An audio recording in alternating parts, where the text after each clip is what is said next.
Hello clay friends. This lesson is on basic sculpting techniques. I'm going to show you some of the building blocks that will help you sculpt just about anything you can imagine. Most of the tools you should be able to find around your house. Some things that I like to use are pencil, use both ends, the sharp end and the eraser end for some things. Keep a skewer just right out of the kitchen with a pointy end and a round end. I use that quite a bit. Little fork, this is just a plastic fork. It can be plastic or metal. An old toothbrush, I use this a lot. Sometimes I use a paintbrush and I use both ends. I like to use the circular end to make pupils in my eyes sometimes. Always need a cup of water, small cup of water. Once you get a little more advanced, a couple things you might like are, this is a serrated rib. I'll show you what we use that for. And this is a rubber rib. I'll also show you what we use that for. And then this is a rubber tip tool, and I use that for details in my eyes. So I'll show you how to use that. And sometimes just a paper clip for cutting is awesome. And then some projects you might want a rolling pin. It's not necessary. I'm going to show you how to throw a slab out without using a rolling pin, but sometimes it's handy for large slab work. And then of course clay. So your clay, you're going to want to keep in a plastic bag, and you're going to want to keep it a good moisture level. You're going to want it not too sticky. I'll show you what it looks like if it's too sticky. You can see this is visibly sticky. So if I tried to like roll this out, it just sticks to the table. So you can't even roll it. It's so sticky. So this needs to be set out and dried. Just let the air dry that. If it's too dry, what'll happen? I don't know if I have any that's too dry. A good test is just to take it and roll a coil and bend it. And when you bend it, it shouldn't crack. If it gets cracks in it when you bend it, that means you need to sprinkle a little water in and let it sit back in the plastic bag for a while. So, and sometimes I'll keep my clay double bagged just in case the plastic gets a little pinhole in it. You might not know it, the clay can dry out. So I'll put it in 2 layers of plastic just to make sure it stays just at the right moisture level. It'll be a lot easier to work with if it's at the right moisture level. So the first thing we're going to do today is pinch pots. A lot of people think pinch pots is just for elementary school, but I'll tell you what, I use pinch pots a lot in all my sculptures. So for pinch pot, you want to take a ball of clay and pat it back and forth in the palms of your hand until you get a circular shape. And then push your thumb straight in the middle, aim for the middle, and go to the bottom, leaving about a ½ an inch of clay at the bottom. And then you're going to pinch. Pressure from your thumb out to your fingers. You're going to pinch, and it's going to thin the clay out, and then we're going to turn it. So we're going to pinch and turn, pinch and turn, pinch and turn. That's why it's called a pinch pot. We're thinning the clay out and trying to keep it about the same thickness all the way around. Depending on your project, you'll want 3/8 of an inch to ½ an inch. If you're going to carve into it later, you can stay closer to a ½ an inch. It's going to depend on your project, and you'll start to get a feel for that. So what's happening, you see this is hollowed out on the inside, and it's close to the same thickness all the way around. So this is your basic pinch pot, and this is the starting point for a whole bunch of forms. Another technique is using coils. I'll set this aside and I'll show you how you can use coils actually with your pinch pot. So for coils, we'll just take another piece of clay, and if you want to, you can squeeze your coil with your hand into a coil shape before we start rolling it. So you can see this just gives me a head start. It's going to improve my odds when I'm starting to roll. So squeeze it out into a coil shape and then start to roll it. And when you're rolling it on the table, make sure you rotate it around several times. If you just do this, you're going to get more of an oblong shape, oval shape, not a circular coil. If that happens, just pick it up, squeeze it with your hand again back into round, and then roll it some more. And you can go thick or thin depending on the project. You'll get a feel for that. For this, I'm going to show you one thing that you can do with your pinch pots. If you need a longer shape than you pinched, you can take your fork and you can kind of score the edges of your pinch pot. I'm dipping it in a little bit of water. So I'm scoring this and getting a little bit of water. You'll hear a term slip and score. Scoring is what we're doing right now. It's cutting little cuts into the clay, and what that does is sometimes as your clay, if you set it aside, it's starting to dry, it's drying from the outside in. So if we cut through that drier surface, it's exposing the wet clay down underneath. I'm also adding a little bit of water and rubbing that on the surface, and it starts to form a slurry or a slip. Slip is watered down clay and it acts like glue. It can glue our projects together. For most of the projects and these videos, we're working with wet clay, so we don't need slip any more than just using water on the surface to make slip on the surface. So once you score the top of this, then you can add a coil around the top. We'll just pinch off the extra there. We don't need that whole thing. And with the coil, you want to drag some of the clay from the coil down onto the pot until that line disappears. You can do that with a finger or a thumb, or you can use your fork to drag a little bit. Or I showed you a serrated rib. This is the one thing you probably aren't going to find around the house, but you can order this online at clayking.com or from any of our local pottery stores. I think it's only like $2, so not an expensive tool, but it's really great for blending. You see how it's dragging that clay from the coil down onto the pot, and you can kind of go crisscross back and forth until that seam disappears. So you'll want to go all the way around on your pot, and you'll want to join the inside too. So you'll also want to reach your hand on the inside and drag some of that clay from the coil down into the pot. You don't want to leave any visible lines that used to be two separate pieces of clay. Once you join it with a serrated rib, you can use the red rubber rib and kind of smooth that off if you want to, depending on your project. Also, it helps scrape the extra clay away. You start to get an idea of how well you sealed it. Sometimes it looks like it's sealed, but when you smooth it with a red rubber rib, you see you've still got a little bit of a crack there that you need to work on a little bit more. So that's one way to use coils with a pinch pot. You can also just make a coil pot and coil a shape up and blend up, just like we blended it. But another way you can use a coil, sometimes for sculpture we want hollow tubes, like legs of animals, legs of people. And so you can take a coil and roll it out. You want the length you want, because we're not going to change the length, but we can roll out a coil, and then we can use that skewer that I showed you. And you can work the skewer in the end. So I'm holding it about middle. I want to aim for the center, and I'm going to roll it back and forth while I slowly move the skewer end. And I go in one end to about halfway, and then I flip it over, and I'm going to aim for the middle, and I'm going to roll it back and forth while I press the skewer end. And this time I'm going to go, it'll break through. You'll feel it break through. So you can see it came out the other side. Now you can press down onto the table and roll, and that hollows it out. So this will give you a tube shape here. So you can make different size, practice making different size hollow tubes, and this can form arms, legs, different parts of your sculpture. So this is a really handy technique to know. Another technique is slabs. Sometimes you want to cut out shapes from slabs and join those together. So if you take a hunk of clay, and you can start by just patting it down flat. So give it a head start, pat it into the shape you want. I'm going to show you two things. I'm going to show you how to throw a slab, which is just like it sounds. So you're going to pat it out nice and flat first, and then we're going to start to throw it on the table. And what's happening in slow motion, I'm going to come around the side here, I'm throwing it so that it grabs, it hits the edge first, and it grabs the table, and it's stretching it longer this direction. So in slow motion, it's throwing it and going to elongate it that way. That's why I turn it over each time. So I want to turn it over and turn it around. So throwing, and you can see it start to get longer.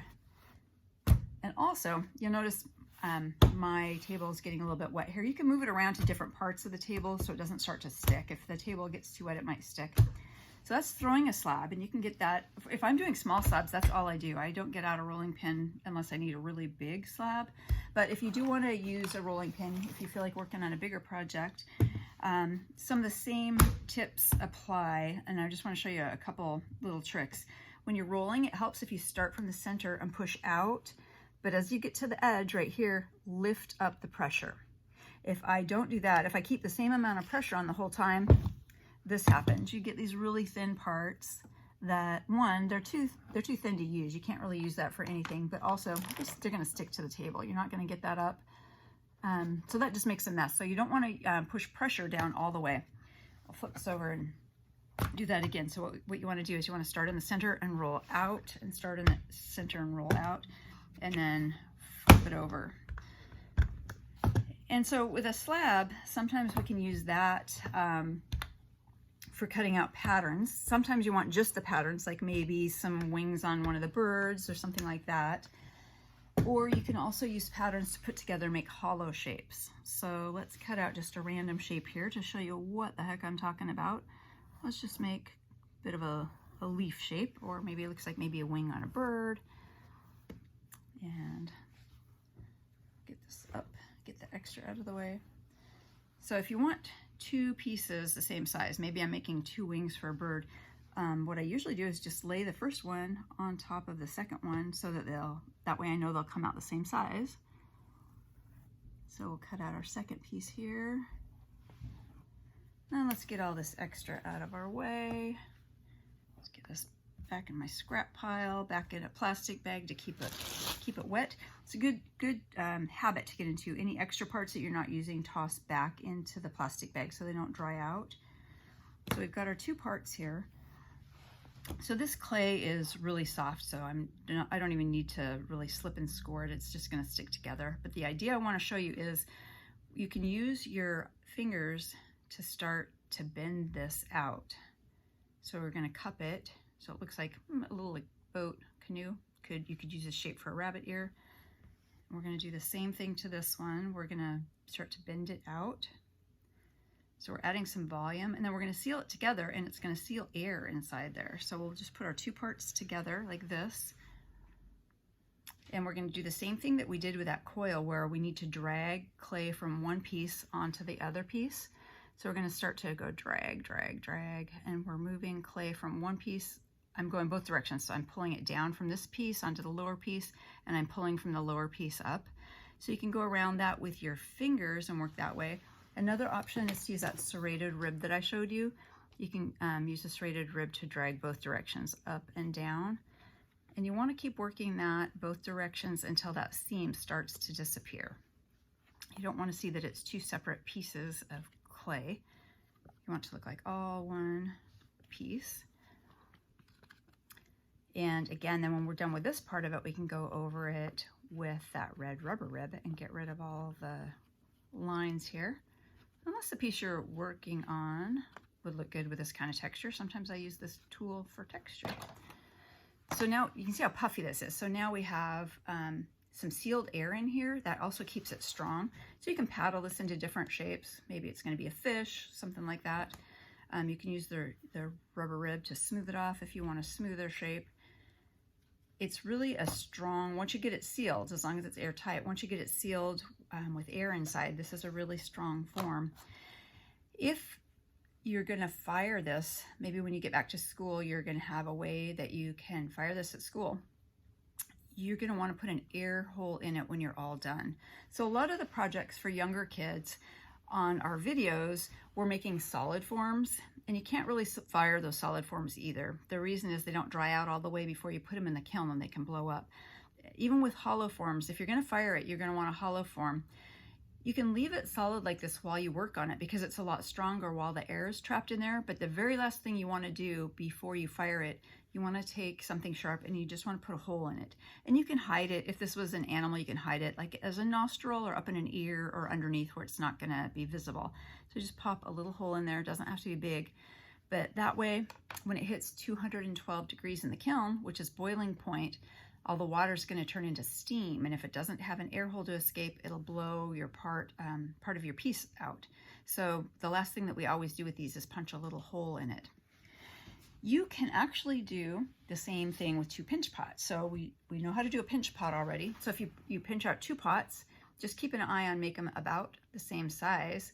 You can use the fork or your serrated rib and score the edge, just like we did when we were adding a coil, but in this case, we're just gonna seal it to another pinch pot.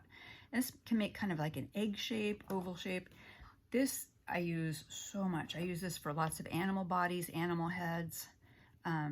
It's a really good technique to practice. So I've scored both of these. I'm gonna work these together. And then we just learned how to make a coil. So I'm gonna roll out a coil and run the coil all the way around this connection. Because again, we don't want it to look like it's two pieces of clay. We want it to be connected really well so it doesn't fall back apart. So I'm taking out my clay and I'm squeezing it into kind of a coil shape first. So I'm squeezing it and then I'll roll it.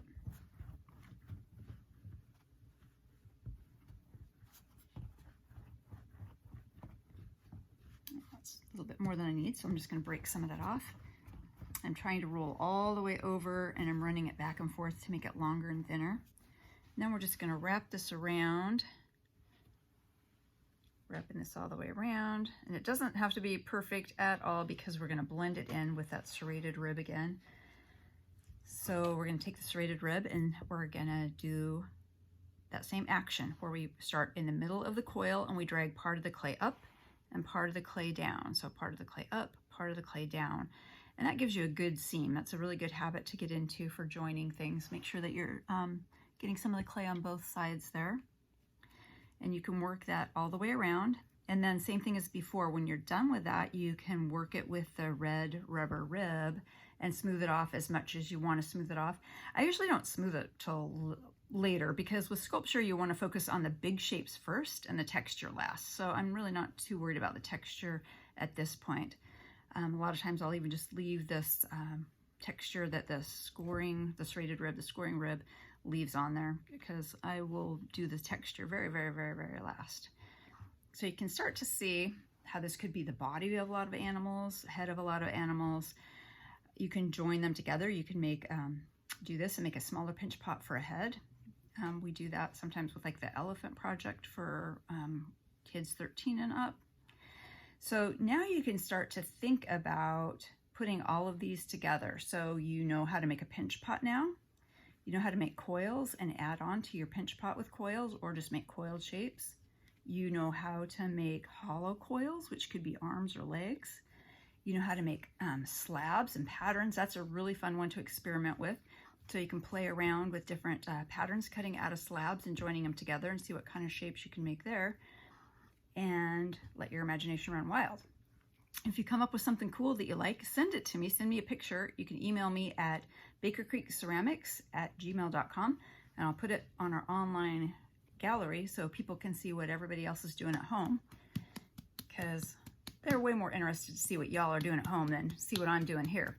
So you can see how this is a super strong shape now, and you can paddle it to where it's thinner at one end, thicker at the other end. You can paddle it into a lot of different shapes.